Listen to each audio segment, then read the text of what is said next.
I'm Nathan Brooks, 47 years old, a man who once thought he was building a family, but turned out to be just a wallet for my wife's folks. For 6 years, I paid the mortgage for my in-laws, bought a car for my sister-in-law, and covered tuition for my nephew. My home repair business in Lansing, Michigan was once my pride, but now it's just ashes after a fire. When I stood at my in-laws' door in Brighton, soaked to the bone in the rain, begging for a place to crash, they laughed at me. "Only Sophie can stay here," my father-in-law said, his voice cold as stone. My wife, Sophie, stood behind them, silent. That night, I slept in my truck, and the next morning, my phone buzzed with missed calls. But no one asked if I was okay. They just wanted money. Before diving into the story, comment where you're watching from, and don't forget to subscribe so you never miss the latest video. It all started 10 years ago, when I met Sophie at a job fair in Lansing. She was behind a booth for an accounting firm. Hair tied high, her smile soft like autumn sunlight. I was a 37-year-old home repair guy, just starting my own business, awkward in a borrowed suit. We talked, laughed, and I asked her for coffee. A year later, we got married in a small ceremony in her parents' backyard in Brighton. Harold and Evelyn, Sophie's parents, eyed me like I was a product to be inspected. "He's in home repair?" Harold once asked, his tone dripping with doubt. My mom, a seamstress who lived her whole life in a small apartment, taught me that hard work was enough to prove your worth. But with the Carters, I always felt like I was missing something. 6 years ago, when my business started turning a profit, Sophie suggested helping her family. "My parents are struggling with the house payment," she said, eyes teary. I agreed without a second thought. I sent $1,200 a month to Harold and Evelyn, covering the mortgage for their Brighton home. It was the house they bragged about to neighbors, with its white picket fence and neatly trimmed lawn, but no one mentioned I was the one keeping it out of foreclosure. I thought it was my way to fit in, to become part of the family. Then came Lila, Sophie's sister-in-law. Lila, 28, lived recklessly, always with a reason to need cash. "Just this once, Nathan," she'd say, asking for $3,000 to pay off credit card debt. I sent it, and the next time it was $2,000 for a design course she dropped after 2 weeks. When Lila had a kid, I paid for private preschool because public schools aren't good enough, Evelyn insisted. I worked extra weekends, fixing roofs for clients late into the night, to make sure the kid had a decent school. Lila never thanked me, just texted for more money when she needed it. Evan, Sophie's brother, was even worse. He called himself a real estate investor, but mostly bought fancy cars and lost money on bad deals. I got him a new SUV because Sophie said Evan needed to make an impression on clients. I paid the insurance, then the repairs when he crashed into a pole. Once Evan called me at midnight, slurring, asking for $5,000 to sort out trouble. I sent it, eating instant noodles for a week afterward. Sophie knew, but she just said, "He's family, Nathan. I don't want him to suffer." I remember one winter evening, fixing the porch roof for Harold and Evelyn's house. The wind was biting, my hands numb, but I carefully nailed each shingle. When I was done, I went inside, hoping for a thank you. Evelyn glanced over and said, "Sophie sure picked a dutiful husband." Not a compliment for me, but a way to boast about their daughter. Harold just nodded and went back to watching football. I stood there, shirt damp with sweat, feeling like an outsider in the very house I kept standing. Every time I wanted to save for myself, a vacation, or expanding my business, Sophie brought up her family. "My parents are getting old," she'd say. "They only have me." I nodded, shelving my dreams. I thought if I was good enough, generous enough, they'd see me as family, not just the guy who paid the bills. But at family gatherings, I sat at the end of the table, listening to them talk about Lila, Evan, Sophie, while I was invisible. Once I tried sharing about my biggest home repair project, but Harold cut me off. "That stuff's no big deal. Anyone could do it." My business in Lansing was once my pride. I started in a small garage with just 2 employees. We fixed homes, built porches, and I took pride in clients praising our sturdy work. But when my biggest project, a condo complex, failed because a partner pulled out, I drowned in debt. I still sent money to the Carters, even borrowing cash to pay my workers. Sophie knew, but she never asked if I was okay. She just said, "I don't want my parents to worry." The rain in Holt, Michigan kept falling, like it wanted to wash away everything I once called home. I sat in my pickup, the driver's seat soaked because I'd left the window open to breathe.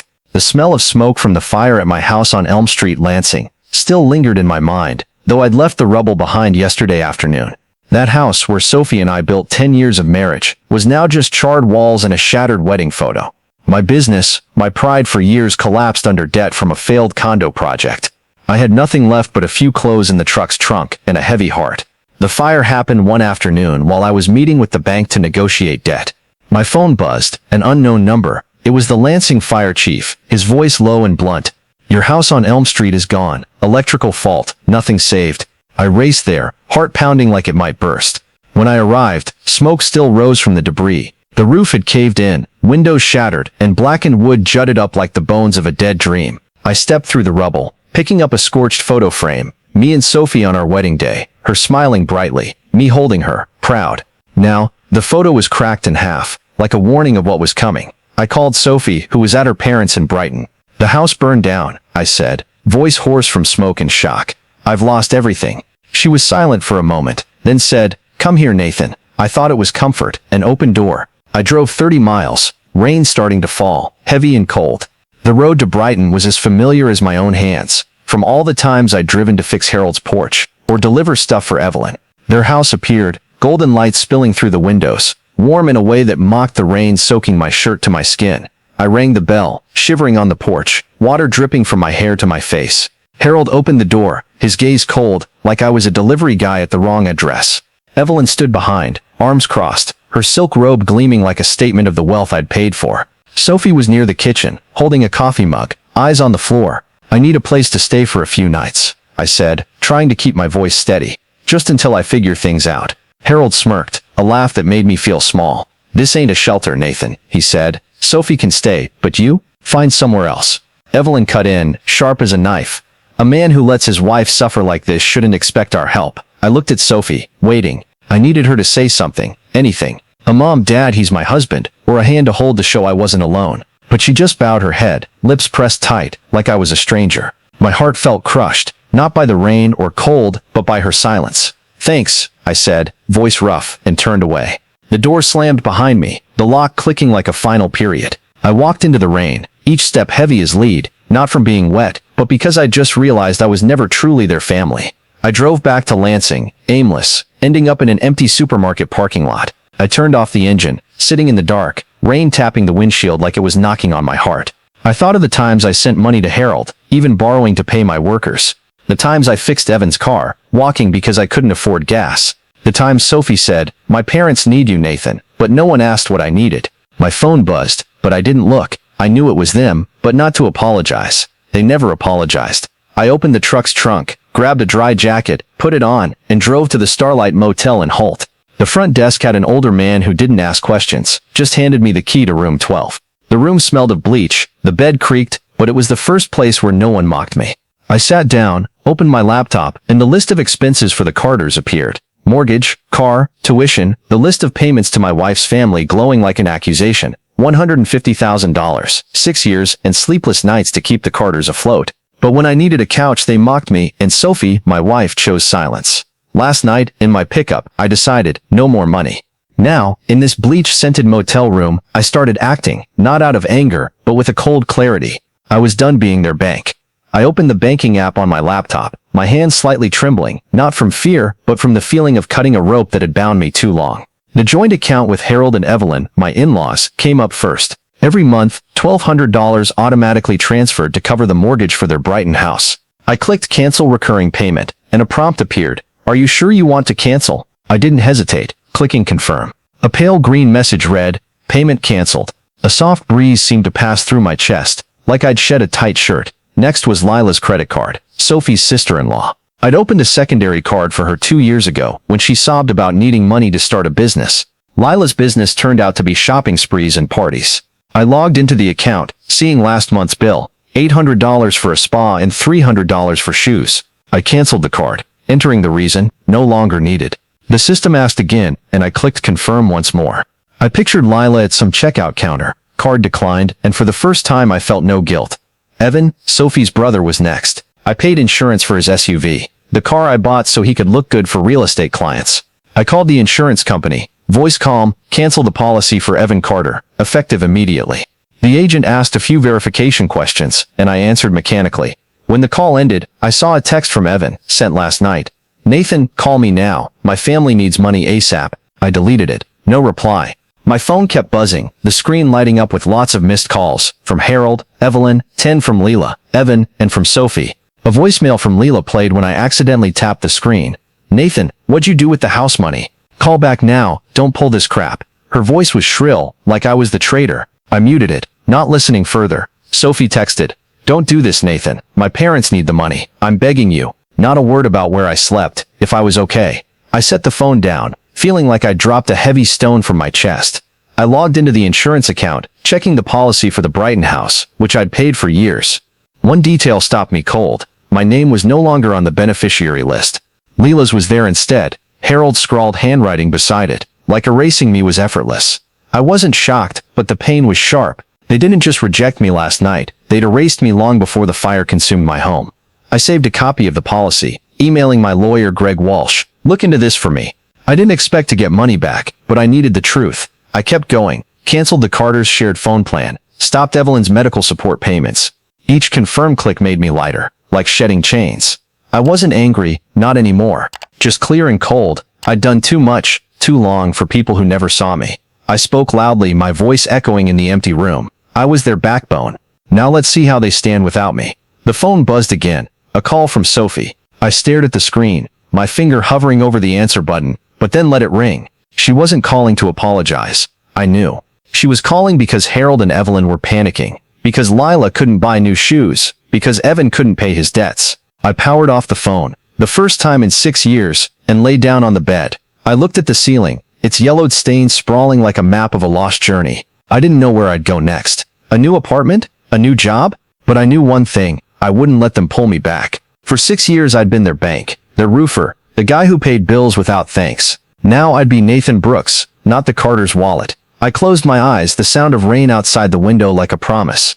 I'd find myself again, even if just one small step at a time. After cutting off all financial support for my wife's family, I knew they'd react, but I didn't expect them to so quickly paint me as a traitor on social media and pile pressure on me with a lawsuit. The truth was now clear as day. I was never family, just a source of money. I opened my laptop, scrolling through the Brighton community Facebook group where the Carters often bragged about Lila or Evan. A post by Lila hit me hard. Its bold title, "Our family lost everything, and a loved one turned their back." She wrote about the fire at their Brighton house, the one I'd paid the mortgage on for 6 years, and claimed a family member had abandoned them, leaving them homeless. Lila even set up a GoFundMe, asking for donations, saying someone cut off financial support without warning.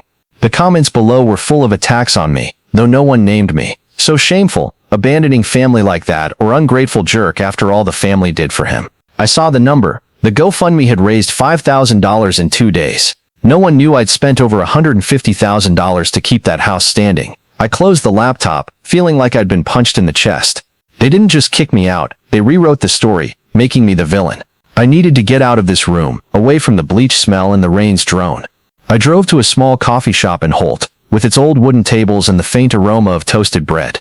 I ordered a black coffee, sat in the corner, and then Ben, an old friend and electrician, walked in. He'd worked with me on a few home repair jobs, and his eyes were always honest, unlike the Carters. "Nathan, you look like you got hit by a truck," Ben said, pulling up a chair across from me. I gave him the short version: house burned down, business bankrupt, in-laws mocked me. Sophie stayed silent. Ben shook his head. "You gave them too much, Nathan. They don't deserve it. Take care of yourself now." Ben gave me the number of someone renting apartments in Ann Arbor, saying I needed a fresh start. "You don't owe them a damn thing," he stressed, sliding a plate of a meat sandwich across the table. Ben's words were like a cool glass of water, easing my burning anger. But when I checked my email, a message from my lawyer, Greg Walsh, stopped me cold. "The Carters sent a legal notice, suing you for financial damage and abandoning family responsibility. Call me when you're ready." I let out a dry laugh, not amused, but at their audacity. They mocked me when I begged for a place to sleep, but now they're suing because I stopped paying. I went back to the Facebook group, seeing Lila's post shared over 60 times. A comment from an old neighbor. The Carters' son-in-law ditched them after they lost everything. Total and great. I wanted to reply, to tell them I paid for the house, the car, the tuition, but I stopped. They didn't want the truth, just someone to blame, and I was the easy target. Sophie called again, and I picked up, hoping for an apology. But she only said, "Nathan, my parents are so stressed. They need money to fix the house. Can you help again, please?" I took a deep breath, voice steady. "Sophie, I slept in my truck last night. Did you ask if I was okay?" She went quiet, then mumbled, "I'm sorry, but my parents..." I hung up, not letting her finish. Her silence last night had said enough. I returned to the motel, opened my laptop, and checked my bank account. A notification popped up. Someone from the Carters tried to withdraw $2,000 from the old joint account, but it was denied because I'd locked it. I pictured Evelyn at the bank, face flushed as the card failed. Ben was right. I owed them nothing. But the pressure from the posts, the calls, the lawsuit, still felt like a cold wind. I knew I needed to be stronger, not just to cut them off but to rebuild myself. I found an apartment in Ann Arbor through Ben's contact. An old building with creaky wooden stairs and patchy white walls. The apartment had one bedroom, a small kitchen with a chipped countertop, but it was clean and mine. I moved in with a few clothes, an old laptop, and a tiny potted plant I bought at a convenience store, a cactus, because I didn't trust myself to care for anything fancier. That first night, I sat on the worn-out sofa, listening to the faint hum of traffic outside. For the first time in years, I wasn't worried about Harold's bills or Lila's debts. I was only responsible for myself. I started working at a nonprofit in Ann Arbor, advising women struggling with debt. The pay wasn't much, but it gave me purpose. I taught them how to budget, how to escape credit card traps, and it made me reflect on myself. For 6 years I'd neglected my own finances to support the Carters. One afternoon, I joined a guitar class at the community center, a hobby I'd loved in my 20s but dropped for work and my wife's family. The strings vibrated under my fingers, clumsy but real, a reminder that I still had joys of my own, no one's approval required. One day, stopping at a small bakery in Ann Arbor, I met Clara, the owner. She was about 30, hair loosely tied, her smile warm like freshly baked bread. I ordered a coffee and a croissant, but when it was time to pay, Clara slid the plate over and said, "On the house, Nathan, you look like you could use some sweetness today." I was surprised, wondering how she knew my name. "Ben told me about you," Clara smiled. "You're stronger than you think. Don't let anyone make you forget that." Her words, simple but sincere, were like a small light in my dark days. I went back to the bakery a few times after, not just for the food but because Clara made me feel seen, not as a wallet. One afternoon, I got a call from my Uncle Raymond, my mom's younger brother, who lived in the Ann Arbor suburbs. He wasn't close to the Carters, and I rarely saw him because I was busy with my wife's family. He invited me to his place, a small house with a vegetable garden out back. Sitting at the kitchen table, he handed me a cup of tea, his eyes sharp but kind. "You gave the Carters too much, Nathan," he said. "They always talked about Sophie, about Lila, but never you. Evelyn once called you too practical, but that was just their excuse to use you." I froze, like he'd touched an old wound. "I thought they'd see me if I kept giving," I said. He shook his head. "They didn't want your heart, Nathan. They wanted your money." His words were like a key, unlocking a truth I'd avoided. I was never their family, just a tool. The truth sharpened when I found the public fire report on the Brighton Fire Department's website.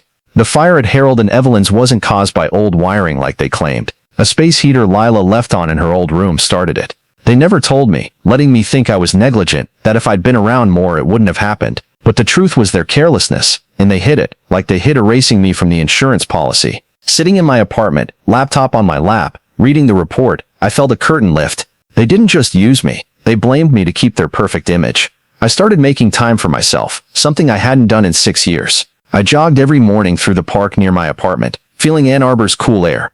I bought a book on personal finance, not to teach, but to relearn how to care for myself. I wrote a list of what I wanted: a steady job, a small house, no more Carter burdens. Every evening, I played guitar, the clumsy melodies making me smile. I stopped waiting for Harold's thanks or Sophie's respect. The phone still buzzed, but less. A text from Sophie. "Nathan, my parents are struggling. I know you're mad, but please help one more time." I read it, didn't reply. Clara was right. I was stronger than I thought. Raymond was right. They didn't want my heart. I looked at the cactus on my table, still alive despite my forgetting to water it. It was small, prickly, but resilient, like me now.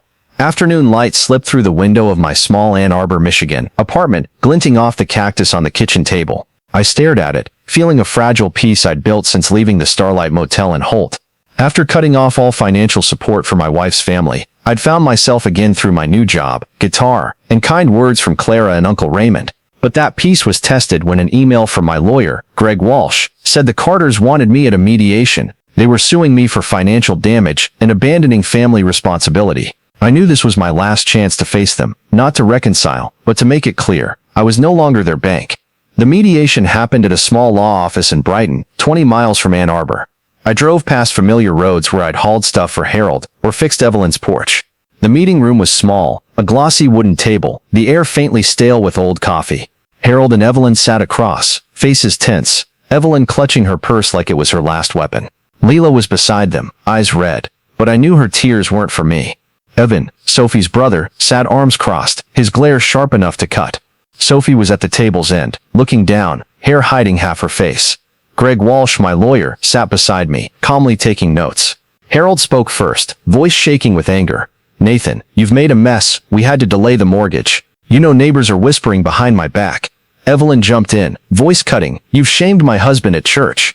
Who do you think you are, cutting our money? I sat straight, eyes steady, letting them vent. Lila sobbed. My house is about to be foreclosed, Nathan. My kid'll be on the street because of you. Evan growled. You blew this up over one night without a bed. What kind of man is that petty? I looked at Sophie, waiting. She glanced up, eyes teary, but only said, Nathan, I'm sorry about that night, but my parents need you. I took a deep breath, voice calm but firm. Need me, or my money? The room went silent. I went on. 6 years, I paid for the house, cars, tuition, hospital bills, $150,000. I slept in my truck that night, Sophie, and no one asked if I was okay. You didn't need me, just my wallet. Evelyn scoffed. You act like a saint. We're family, Nathan. Family helps each other. I met her eyes. Family doesn't mock someone begging for a place to sleep. Family doesn't erase the name of the person paying the insurance. You erased me long before the fire. Harold slammed the table, voice harsh. You've humiliated us. You think you can walk away and ruin everything? I didn't raise my voice, just said, I didn't ruin anything.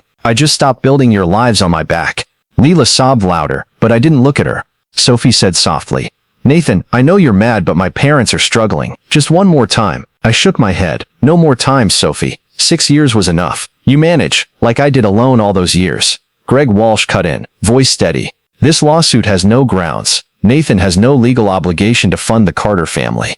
Harold's face reddened. Evelyn gripped her purse tighter, and Lila shouted, he owes us, after everything we've done. I stood up, looking at the room. I owe nothing. I've paid enough. I left the room, not looking back. Sophie called after me, but I didn't stop. That evening, I sat in a coffee shop in Ann Arbor, opened my laptop, and drafted an email. I listed every expense, $1,200 a month for the mortgage, $3,000 for Lila's debt, $5,000 for Evan, and dozens of other payments. Total, $150,000. At the end, I wrote one line. I wasn't your family. I was your bank, and this bank is closed. I sent the email, blind copying everyone the Carters had bragged to about their great son-in-law. Church friends, Brighton neighbors, even Evan's investment club. I wasn't angry, just wanted the truth out. Sophie called later, her voicemail shaky. Nathan, I was wrong, but my parents are in a bad place. Please call back. I deleted it, didn't respond. I didn't want late apologies. Not when she chose silence the night I needed her most. I drove back to my apartment, Ann Arbor's lights soft like a quiet comfort.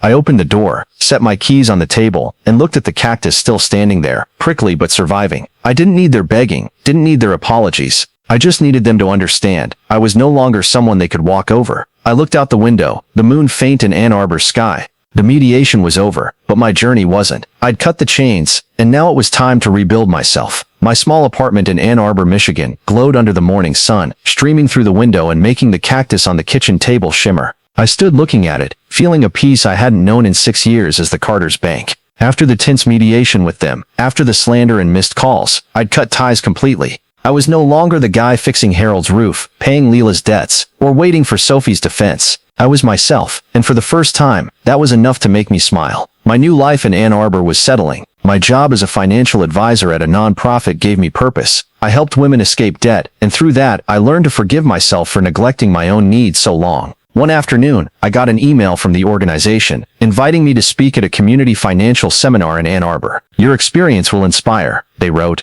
I reread it, a quiet pride creeping in, not for fame, but because I'd survived. Not just the house fire, not just the Carters' betrayal, but the years I saw myself as expendable. My phone buzzed, a text from Sophie. Nathan, I want to talk. Please respond.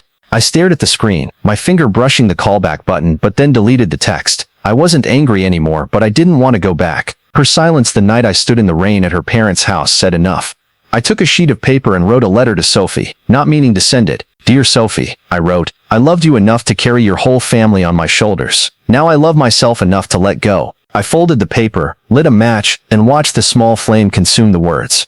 Ashes fell into the sink, a way to close the past. I didn't feel pain, just relief. One morning, I drove to Oakwood Cemetery in Ann Arbor, where my grandmother rests. She was the only one who ever made me feel I didn't need to prove anything. When I was 12, she stayed up all night helping me build a volcano model for a science fair, saying my mind was worth valuing. I knelt by her grave, placing an old photo in a plastic sleeve behind her headstone.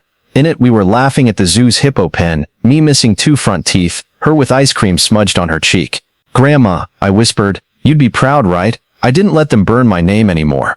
I stood, feeling like she was smiling somewhere. I stopped jumping at my phone's buzz, stopped worrying about the Carter's bills. My apartment now had a small bookshelf, a few finance books, and a half-read novel. Guitar music filled my evenings, clumsy melodies that were mine. Clara, the bakery owner, still greeted me with a warm smile whenever I stopped by. And Ben, my old friend, texted now and then to check if I needed anything. I opened my laptop, checked my bank account. No more unauthorized withdrawal attempts from the Carters.